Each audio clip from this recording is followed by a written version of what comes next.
সবচেয়ে সম্মানিত মাস, শ্রেষ্ঠ মাস এই রমজান মাস, এবং যার উপর নাজিল করেছেন তিনি সকল আম্বিয়ায়ে কেরাম, যত নবী রাসূলগণ এসেছেন সকল নবীদের শ্রেষ্ঠ নবী আল্লাহ পাক রব্বুল আলামিন তিনি বুঝাতে চাইলেন যে শ্রেষ্ঠ নবীর উপরে শ্রেষ্ঠ গ্রন্থ দান করা হলো শ্রেষ্ঠ মাসে। উচ্চ আওয়াজ দিয়ে বলেন সুবহানাল্লাহ। আল্লাহ পাক মর্যাদা ঠিক রেখেছেন, শ্রেষ্ঠত্ব ঠিক রেখেছেন, দুনিয়ার মানুষকে বুঝিয়ে দিয়েছেন এটা বরকতময় মাস, শ্রেষ্ঠ মাস।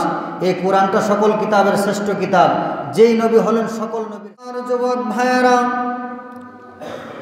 এই পবিত্র মাহে রমজান মাস, আরবি যত 12 মাস রয়েছে 12 মাসের মধ্যে সবচেয়ে মর্যাদাবান, সবচেয়ে বরকতময়, সম্মানের মাস হলো এই মাহে রমাদান।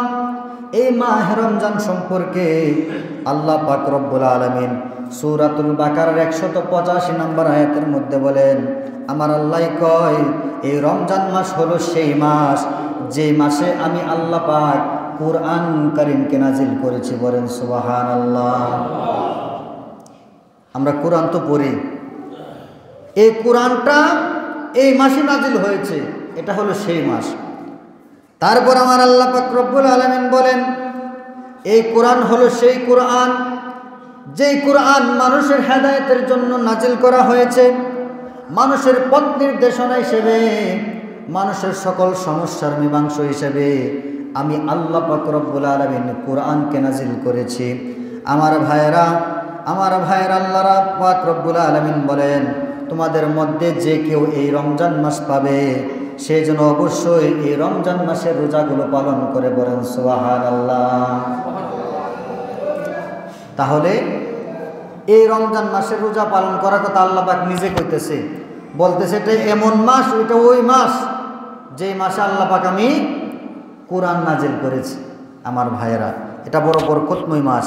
এই মাসে দেখেন আরেকটা শ্রেষ্ঠত্ব আল্লাহর হাবিব আল্লাহ পাক রব্বুল আলামিন বুঝিয়েছেন, এটা হলো সকল মাসের সর্বশ্রেষ্ঠ মাস।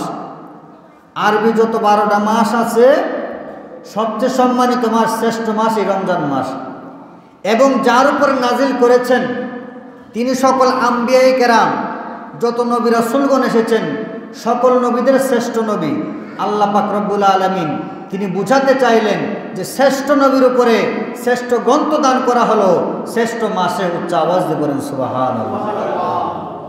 আল্লাহ পাক মর্যাদা ঠিক রেখেছেন, শ্রেষ্ঠত্ব ঠিক রেখেছেন, দুনিয়ার মানুষকে বুঝিয়ে দিয়েছেন এটা বরকতময় মাস, শ্রেষ্ঠ মাস। এই কোরআনটা সকল কিতাবের শ্রেষ্ঠ কিতাব, যেই নবী হলেন সকল নবীর শ্রেষ্ঠ নবী। আল্লাহ পাক রব্বুল আলামিন এই শ্রেষ্ঠত্বটা তিনি বজায় রেখেছেন।